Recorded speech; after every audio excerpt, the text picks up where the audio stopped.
কঠিন আন্দোলন হবে এই জায়গায় যদি তারা না আসে। কান্নাকাটি করে একটা টিকিট আমি পেয়েছি আমার ভাইয়ের কাছ থেকে। এই টিকিটের টাকা কি আমার বিসিবির বাপে দিবে? কিন্তু আপনার খেলা উপহার না দিয়ে আপনার প্রোগ্রাম করে বেড়াচ্ছেন যে খেলা করবে না, বয়কট, এটা কোনো কথা? এই ভাই কত ভাই আসছে, একজন আসছে যে ভাই যে মাত্র কথা বলে গেল সে খুলনা থেকে আসছে, তার একটা ভোগান্তি সৃষ্টি হচ্ছে না? আমাদের এই টাকাটা ব্যাক দেওয়া হোক। যেহেতু আমরা অনেক টাকা খরচ করে এখানে আসি খেলা দেখার জন্য, এবং আমরা চাই প্লেয়ারদের পারফরমেন্সটা মাঠে দেখানোর জন্য।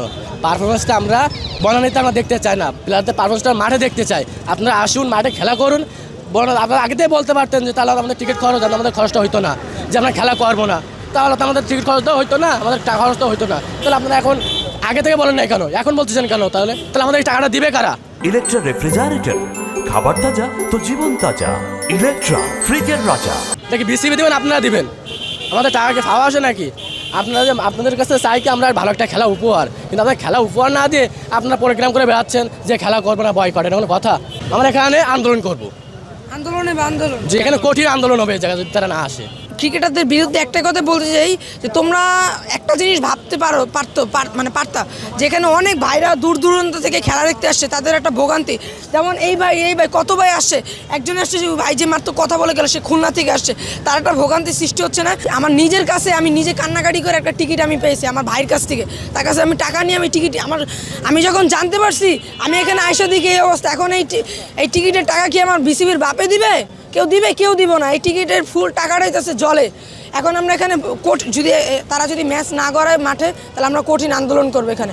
গতবারে বিপিএল টিকিট নিয়ে একটা ঝামেলা হয়েছে, এবারে বিপিএল ম্যাচই পুরো বাতিল। কেন ভাই, কেন?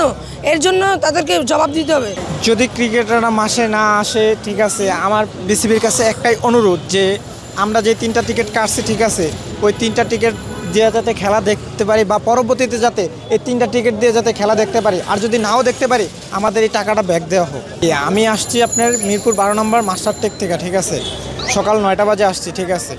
জানি যে অনেক সিরিয়াল থাকবে, তো এখানে আইসা দেখি যে ব্ল্যাক মানিতে টিকিট অনেক দাম বিক্রি হইতেছে, ঠিক আছে। তো এই জন্য আমরা অনলাইন 3টা টিকিট কাটছি। 3টা টিকিট কাটার পর এখন মানুষে বলতেছে যে খেলা নাকি হবে না, ঠিক আছে। তো এখন খেলা যদি না হয়, আমরা যে 3টা টিকিট কাটছি, এই 3টা টিকিটের কি হবে? পরবর্তী থেকে এই 3টা টিকিট দিয়ে কি খেলা দেখতে পারবো নাকি পারবো না? বিসিবির কাছে একটাই অনুরোধ, যাতে আমরা এত কষ্ট করে আসছি, যাতে সুন্দরভাবে খেলাটা দেখে যেতে পারি, সুন্দর একটা উপভোগ করতে পারি, এনজয় করতে পারি। বিসিবির যে পরিচালক, তার মন্তব্যটা আমি মানে নিজের চোখেভাবে দেখতে, তুমি যেখানে বললা যে বাংলাদেশের কোনো প্লেয়ার এখন পর্যন্ত বৈশ্বিক কোনো টুর্নামেন্টে কোনো ট্রফি আনতে পারেনি, এর মূল সিস্টেম হচ্ছে তোমাদের সমস্যা। কারণ তোমরা যদি ফুল দেশে যদি 3টা ভেন্যু দিয়ে খেলাও, তাহলে হবে। তার মধ্যে এই মিরপুর শেরে বাংলা হইতেছে এত নির্ভরশীল, মানে প্রত্যেকটা ক্রিকেট বোর্ড বলছে যে আমরা জীবনে এরকম কোনো ক্রিকেট বোর্ডে দেখি নাই যে একটা ক্রিকেট টিম এই একটা মাঠে এত নির্ভরশীল হইতে পারে কেমনে। এই মিরপুরে কালো পিচে তারা খেলতে এখানে পার্ট টাইম বলাররাও ভারী বলার হয়ে পড়ে। অনেকে তো মজা করে বলে যে মিরপুরের উইকেট পেতে হলে খালি বলটা সুন্দরভাবে ছুড়লেই হয়, তাহলে উইকেট পেয়ে যাবে।